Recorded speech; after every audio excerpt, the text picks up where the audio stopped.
Hello வணக்கம். இன்றைக்கி நாம் என்ன பார்க்க போகிறோன்னா, சுவையான காரக்குழம்பு வைக்கிறது எப்படின்னு தான் பார்க்க போகிறோம். சும்மா காரக்குழம்பு இல்லைங்க, வெண்டைக்காய் காரக்குழம்பு எப்படி வைக்கிறதுன்னு தான் பார்க்க போகிறோம். அதுக்கு ஒரு லெமன் சைஸ் அளவுக்கு புளியை எடுத்து தண்ணியில் ஊற வச்சுக்கிட்டேன். ஒரு தக்காளியை கட் பண்ணி எடுத்துக்கலாம். தக்காளியை கட் பண்ணுறப்ப அதில் இந்த மாதிரி வெள்ளையாக இருந்ததுன்னா அதை ரிமூவ் பண்ணிவிடுங்க. நம்ம தக்காளியை கட் பண்ண போகிறதில்ல, குழம்புல மசிச்சு விட்டுக்க போகிறோம்.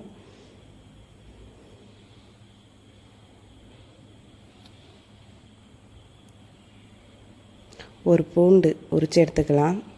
பூண்டு உரிக்கிறது எனக்கு கொஞ்சம் கஷ்டமான வேலையாக தான் தெரியுது. உங்களுக்கு எப்படின்னு கமெண்ட் பண்ணுங்கள். இது கொஞ்சம் பெரிய சைஸ் பூண்டு, அதனால் ஓரளவு தெரியல.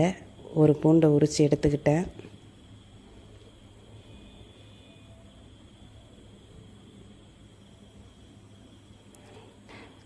காரக்குழம்புக்கு நம்ம பூண்டு தட்டியும் சேர்த்துக்கலாம், இது மாதிரி உரிச்சியும் சேர்த்துக்கலாம். நான் இன்றைக்கி உரித்து தான் சேர்த்துக்க போகிறேன்.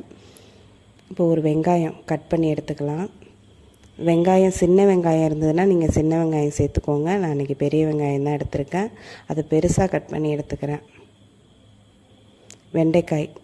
வெண்டைக்காயை எப்போதும் தண்ணியில் நல்லா கழுவிட்டு அதோட ஈரப்பதம்லாம் கொஞ்சம் நல்லா காஞ்சி வரணும். அந்த ஈரத்தோடையே அரிஞ்சோன்னா அந்த கொலகொலப்பு இருக்கும். அந்த கொலகொலப்பு இருந்ததுன்னா அது குழம்புலேயும் அது கொலகொலன்னு ஒரு மாதிரி அந்த டேஸ்ட்டே நல்லா இருக்காது. ஈரப்பதம் இல்லாமல் நீங்கள் கட் பண்ணி எடுத்துக்கோங்க. இப்போ நான் வெண்டைக்காய் எல்லாத்தையுமே நான் கட் பண்ணிக்கிட்டேன்.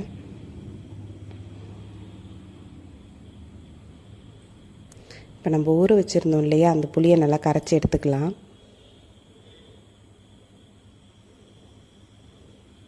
புளியை நல்லா கையாலே மசித்து நல்லா கரைச்சி எடுத்துக்கிட்டு ஒரு பாத்திரத்தில் நம்ம வடிகட்டிக்க வேண்டியதுதான். இது கூடவே உப்பு, குழம்புக்கு தேவையான அளவுக்கு மிளகாத்தூள், அந்த கட் பண்ணி வச்சுருந்த தக்காளி, இது எல்லாத்தையும் போட்டு நல்லா கையாலேயே நல்லா மசித்து விட்டுக்க வேண்டியதுதான். நம்ம தாளிக்கிறப்ப இதெல்லாம் சேர்த்துடலாம். இருந்தாலும் இதை மாதிரி நம்ம ப்ரிப்பேர் பண்ணி செய்கிறப்ப அதோட டேஸ்ட்டே நல்லாயிருக்கும். அதனால தான் நான் இது மாதிரி ப்ரிப்பேர் பண்ணுறேன். இது மாதிரி நீங்களும் ஒரு வாட்டி ட்ரை பண்ணி பாருங்கள். டேஸ்ட் ரொம்ப நல்லாயிருக்கும்.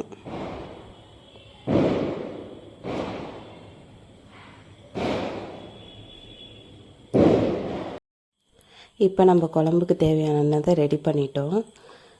இதுக்கப்புறம் என்ன பண்ண போகிறோன்னா, ஸ்டவ் ஆன் பண்ணி அதில் ஒரு வானல் வச்சு குழம்புக்கு தேவையான அளவுக்கு எண்ணெய் ஊற்றிக்கலாம்.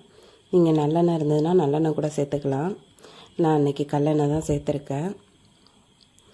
அதில் வெந்தயம் சேர்த்துடலாம். கொஞ்சம் போல் கடுகு, சோம்பு கொஞ்சம் சேர்த்துருக்கேன். கறி வடகம் இருந்ததுன்னா நீங்கள் தாளிப்பு வடகம்னு சொல்லுவாங்க, கறி வடகம்னு சொல்லுவாங்க. அது இருந்தால் கூட நீங்கள் சேர்த்துக்கலாம். அது இன்னும் நல்லா டேஸ்ட்டாக இருக்கும், நல்ல வாசனையாகவும் இருக்கும். என்கிட்ட இல்லை, தீர்ந்துடுச்சு, அதனால் நான் இன்றைக்கி இதை மாதிரி சேர்த்துக்கிட்டேன். இது கூடவே கருவேப்பிலை, பூண்டு, இது ரெண்டுத்தையும் சேர்த்துக்கலாம். இது நல்லா செவந்து வரணும் பூண்டு.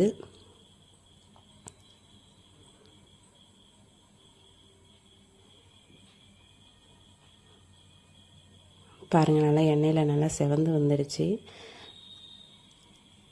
செவந்து வந்ததுக்கப்புறம் இது கூடயே நம்ம வெங்காயத்தை சேர்த்துக்கலாம், கட் பண்ணியிருந்ததை.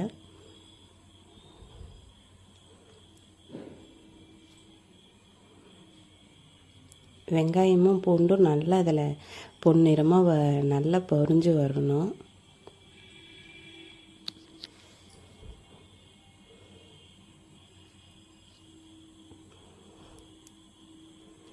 பாருங்கள், நல்ல கலர் சேஞ்ச் ஆகி வந்திருக்கு.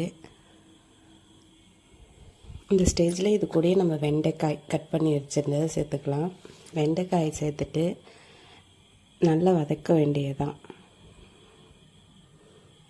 வெண்டைக்காய் எண்ணெயில் நல்லா வதங்கி வரணும். அதோட கொலகொலப்புலாம் இல்லாமல் நல்லா வதங்கி வரணும். உங்களுக்கு பார்த்தாலே தெரியும், நல்லா அது கலர் சேஞ்ச் ஆகி நல்லா சுருண்டு வரும்.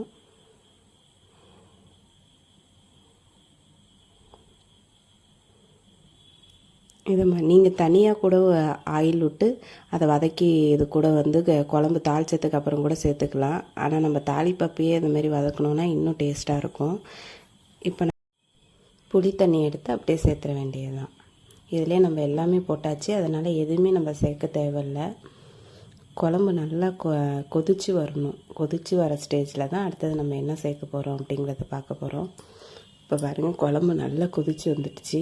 இது கூடவே ஒரு 1/4 ஸ்பூன் அளவுக்கு வெல்லம் இல்லைன்னா நாட்டு சர்க்கரை சேர்த்துக்கோங்க. சேர்த்துக்கிட்டிங்கன்னா இதோட டேஸ்ட் இன்னும் நல்லாயிருக்கும். நம்ம கல்யாண வீட்டிலலாம் சாப்பிட்றப்போ ஒரு டேஸ்ட் வரும் இல்லையா, அந்த டேஸ்ட்டில் இருக்கும். நம்ம நார்மலாக வைக்கிற புளிக்குழம்பு கூட இது மாதிரி சேர்த்துக்கலாம். இப்போ பாருங்கள், இதை சிம்மில் ஒரு 10 நிமிஷம் மூடி எடுத்திருக்கேன். குழம்பு எவ்வளோ ஜம்முன்னு ரெடி ஆகிட்டு பாருங்கள். நீங்கள் எந்த குழம்பு வச்சா ஒரு 10 நிமிஷம் சிம்மில் வச்சு எடுத்துக்கோங்க, குழம்பு சூப்பராக இருக்கும். Thank you friends.